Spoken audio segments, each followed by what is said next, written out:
আসসালামু আলাইকুম গাইস, আপনারা কেমন আছেন? আমি তো আলহামদুলিল্লাহ ভালো আছি। তো আজকে একটা ভিডিও করলাম। এই যে আজকে দুপুরের জন্য কি কি রান্না করলাম, বেশি কিছু রান্না করি না।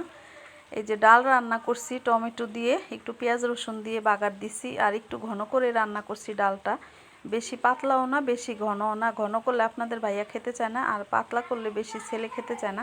তো সেই জন্য ঘন পাতলা দুইটা মিল করেই রান্না করলাম। আর এখানে কই মাছ রান্না করছি, মিডিয়াম সাইজের কই মাছ, সরিষা দিয়ে একটু ভুনা করলাম।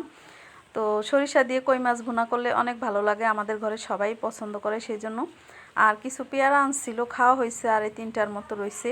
আর এই যে সবজি আনতে বলছিলাম যে বেগুন আনতে, এই জন্য এতগুলা বেগুন নিয়ে এসে, এগুলো খাইতে আমার 4-5 দিন লেগে যাবে। তো এত সবজি আনে বললে শুনে না, সবজির কথা বললে অনেক সবজি নিয়ে আসে। তো এই যে মাছ টাছ রান্না করে নিলাম, আর দুপুরে রান্না শেষ। আর এখন প্রায় 4টার মতো বাজে। তো এই যে বৃষ্টি নামছে, তো একটু জোরে নামছে বৃষ্টি, ভাবলাম একটু ভিডিও করি আপনাদের সাথে। বৃষ্টির শব্দটা এত ভালো লাগে। তো আমাদের এই যে পাশের আর কি, রুমের পাশেই একটা বাড়ি, যে টিনের বাড়ি। তো খালি একটা প্লট আছে সামনে, তারপরে এই বাড়িটা, এক টিনের শব্দ, বৃষ্টির শব্দ অনেক ভাল লাগে, ঘরে বসেই শোনা যায়। আর এই যে উপরে চলে গেছিলাম একটু ভিডিও করার জন্য, বৃষ্টিটা দেখার জন্য। তো এত জোরে নামছে হঠাৎ করে বৃষ্টি, আর এই যে আমাদের বাড়ির সামনে, উপর থেকে একটু নিচে ভিডিও করলাম।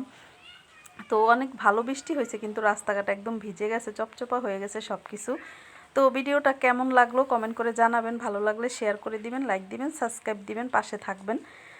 আর এই যে বৃষ্টির ভিডিও করলাম, আর রান্নার ভিডিও করতে পারিনি। তো আস্তে আস্তে হচ্ছে শুরু করব, যেহেতু অনেক দিন পরে ভিডিও করতে আসছি, অনেক দিন ধরে ভিডিও করা হয় না, সেই জন্য একটু সময় লাগবে, আস্তে আস্তে করব, আপনাদের সাথে আস্তে আস্তে সব কিছু শেয়ার করব। তো যাই হোক, আর এই যে বৃষ্টি শেষ, তারপর সিঁড়ি দিয়ে হচ্ছে নেমে আসছিলাম। আর এই যে বৃষ্টি পেয়ে ও হচ্ছে ভাত খাইছে, খাইয়া তারপরে এখানেই হচ্ছে শোয়ার ব্যবস্থা করতেছিল। তো আরেকটা বিড়াল আসছিল, সেটাকে হচ্ছে খামচি দিয়ে একদম রাগ হয়ে গেছিল, রাগ হইয়া তারপরে হচ্ছে চেইতা গেছে। তো আমি একটু আদর করে দিছিলাম ওরে। আর এই যে বইসা রয়েছে, এখানেই বসে থাকবে সারাক্ষণ। আর যখন খাবার টাইম হবে তখন হচ্ছে আমাকে ডাকবে, কান্নাকাটি করবে, তখন কয়টা ভাত দিয়ে খেয়ে বসে থাকে।